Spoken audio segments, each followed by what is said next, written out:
தம்பிக்கு வந்து இந்த வருஷம் படிப்பு முடியறதுனால தம்பி காலேஜ்ல ப்ராஜெக்ட் நடந்தது. அவங்க சாரும் அவங்க மேடமும் வந்து தம்பி இந்த ப்ராஜெக்ட்ல கலந்துக்கப்பா அப்படின்னு சொன்னாங்க. தம்பி என்கிட்ட வந்து ஆலோசனை கேட்டான். ப்ராஜெக்ட் செய்யறதுக்கு எனக்கு ஏதாவது சொல்லி கொடுமா அப்படின்னு கேட்டான். நான் சொன்னேன், தம்பி எனக்கு அப்படிப்பட்ட ஞானம்லாம் கிடையாது தம்பி, நீ ஜெபம் பண்ணி ஏதாவது ஒரு ப்ராஜெக்ட செய்ப்பா அப்படின்னு சொன்னேன். தம்பி வந்து பாத்தீங்கன்னா ரொம்ப நாளாவே இந்த ப்ராஜெக்ட் செஞ்சுக்கிட்டே இருந்தான். அடுத்த நாள் ப்ராஜெக்ட் செய்யக்கூடிய அந்த நாட்கள் வந்துச்சு காலேஜ்ல. தம்பி பாத்தீங்கன்னா விடிய விடிய அந்த ப்ராஜெக்ட் செஞ்சுட்டு இருந்தான். ப்ராஜெக்ட் செஞ்சுட்டு என்ன பண்ணுனா, அந்த ப்ராஜெக்ட் செய்யறது பெரிய விஷயம் இல்லமா, அதை குறித்து நான் இங்கிலீஷ்லயே பேசணுமா அப்படின்னா, ஏன்னா அவன் படிச்சதெல்லாம் தமிழ் மீடியம் தான்.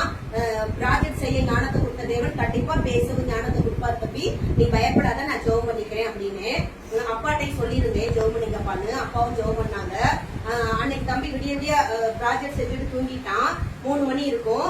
அதுக்கப்புறம் நான் எந்திரிச்சு கண்ணீரோடு கூட அந்த ப்ராஜெக்ட்ல கைய வச்சு, ஏசப்பா அந்த காலேஜ்ல எத்தனையோ பிள்ளைகள் ப்ராஜெக்ட் செய்வாங்க ஏசப்பா, ஆனாலும் இந்த ப்ராஜெக்ட சிறந்த ப்ராஜெக்டா மாத்தி கொடுங்க ஏசப்பா அப்படின்னு சொல்லிட்டு நான் ஜெபம் பண்ணேன்.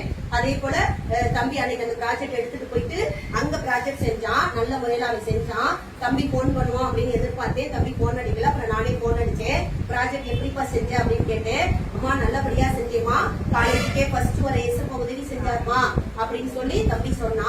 600 ரூபாய்க்கு அந்த பொருள் வாங்கி தம்பி செஞ்சா. ஆனாலும் 6000 பரிசு தொகை கிடைச்சது. அதுக்காக தேவனுக்கு நான் நன்றி செலுத்துறேன். அப்புறம் பாத்தீங்க அப்படின்னா 2 தடவை நீ எந்திரிச்சு தம்பி 2 தடவை பாத்தீங்கன்னா தம்பி அவங்க காலேஜ்ல இருக்க அந்த சார் வந்து என்ன பண்ணாருன்னா, கோயம்புத்தூர் காலேஜ்ல ப்ராஜெக்டுக்காக தம்பி அனுப்பி வச்சாங்க.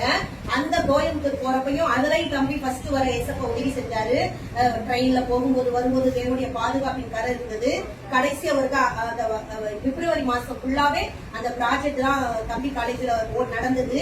3 தடவை தம்பி ஃபர்ஸ்ட் வர ஏசப்பா உதவி செஞ்சாங்க. அது மாத்திரம் இல்லாம போன புதன்கிழமை 18ஆம் தேதி அந்த காலேஜ் டே அப்படி நடந்தது. ரேங்க்ல ஃபர்ஸ்ட், எல்லாத்துலயும் ஃபர்ஸ்ட் வர தேவன் தாமி உதவி செஞ்சாரு. அது மாத்திரம் இல்லாம பாப்பாவுக்கு எப்படியாவது தையல் மிஷின் வேணும் ஏசப்பா அப்படின்னு சொல்லி நான் ஜெபம் பண்ணிட்டு இருந்தேன். அப்பாட்டையும் சொன்னேன், கவலைப்படாதமா ஏசப்பா கொடுப்பாரு அப்படின்னு அப்பா சொன்னாங்க. அதே போல பாப்பாவுக்கும் நல்ல முறையில தையல் மிஷின் இலவசமாவே ஏசப்பா வாங்கி கொடுத்தாங்க.